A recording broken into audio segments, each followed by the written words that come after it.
ఏది అయినా Aachi chicken masala. Sir Arthur Cotton జయంతి సందర్భంగా విజయవాడ క్యాంపు కార్యాలయంలో ఆయన చిత్రపటానికి మంత్రి నిమ్మల రామానాయుడు నివాళులర్పించారు.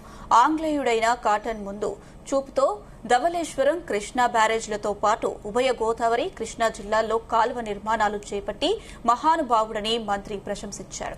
ఇక గత ప్రభుత్వ హయాంలో జగన్ 5 ఏళ్ల పాలనలో పోలవరం ప్రాజెక్టుతో పాటు ఇరిగేషన్ శాఖ విధ్వంసంతో కాటన్ ఆత్మస్థైర్యం అక్షోభించిందన్నారు. ఇక విధ్వంసానికి గురైన పోలవరం ప్రాజెక్టుతో పాటు ఇరిగేషన్ రంగాన్ని సీఎం చంద్రబాబు గాడిలో పెట్టారన్నారు మంత్రి నిమ్మల రామానాయుడు.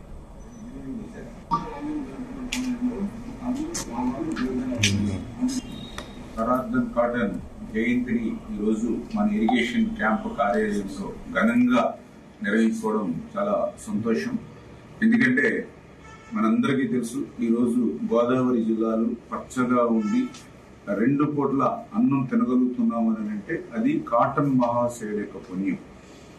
ఆ రోజు ఆయన విదేశీయుడు అయినప్పటికీ కూడా ఈ ప్రాంతంలో గుర్రం మీద తిరుగుతూ రహదారులు లేనటువంటి పరిస్థితుల్లో కూడా ఆయన ఒక ప్లానింగ్ చేసుకుంటూ ఆ ప్లానింగ్ ని ఒక ప్రణాళికాబద్ధంగా అమలు చేసుకుంటూ, ఎందుకంటే ఆ రోజు మనందరం కూడా చూసాం, ఆ కాటన్ మహాశయుడు యొక్క ధవళేశ్వరం బ్యారేజీ గాని అది లేనిటువంటి సమయంలో మనందరం కూడా చూసాం.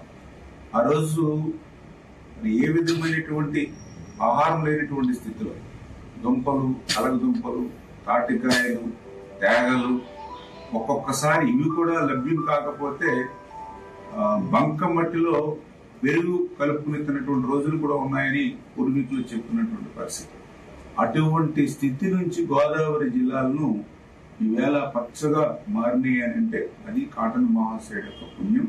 అందుకే ఈరోజు ఆ కాటన్ మహాశయుడు విగ్రహాలు ఈరోజు ఈ గోదావరి పరివాహక ప్రాంతంలో ఏ మారుమూల గ్రామానికి వెళ్ళినా ఆయన మనకి దర్శనమిస్తాయి.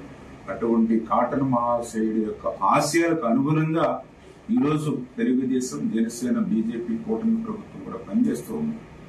అందులో ముఖ్యంగా మనందరికీ తెలుసు, ఎన్టీ రామారావు గారి దగ్గర నుంచి ఈరోజు చంద్రబాబు నాయుడు గారి వరకు ఇరిగేషన్ కు అత్యంత ప్రాధాన్యతనిస్తూ అందులో భాగంగానే ఈవేళ ఎంత పెద్ద ఎత్తున కోట్ల రూపాయలు ఖర్చు పెట్టి ప్రాజెక్టులు నిర్మాణం చేసినా, రిజర్వాయర్లు నిర్మాణం చేసినా, కాలువలు, డ్రైన్స్ ఎన్ని నిర్మాణం చేసినప్పటికీ కూడా సంవత్సరం దాని వార్షిక మెయింటెనెన్స్ కనుక లేకపోతే ఆ యొక్క కోట్ల రూపాయలంతా కూడా నిరుపయోగం అవుతాయనే ఉద్దేశంతో మరి ఈ కూటమి ప్రభుత్వం అధికారంలోకి వచ్చిన తర్వాత మొదటి సంవత్సరంలోనే 790 కోట్ల రూపాయలు ఓఎండ్ఎం మెయింటెనెన్స్ నిమిత్తం, అదేవిధంగా ఈ సీజన్ మే నెలలో చేసుకోవడానికి మొన్ననే 395 కోట్ల రూపాయలు సైతం ఈ కూటమి ప్రభుత్వం రిలీజ్ చేసి ఆ రైతాంగానికి బాసటగా అండగా నిలిచింది అని అంటే ఆ కాటన్ మహాశయుడు అందించినటువంటి ఆ స్ఫూర్తిని భవిష్యత్తు తరాల వారికి కూడా ఫలాలు అందించాలనే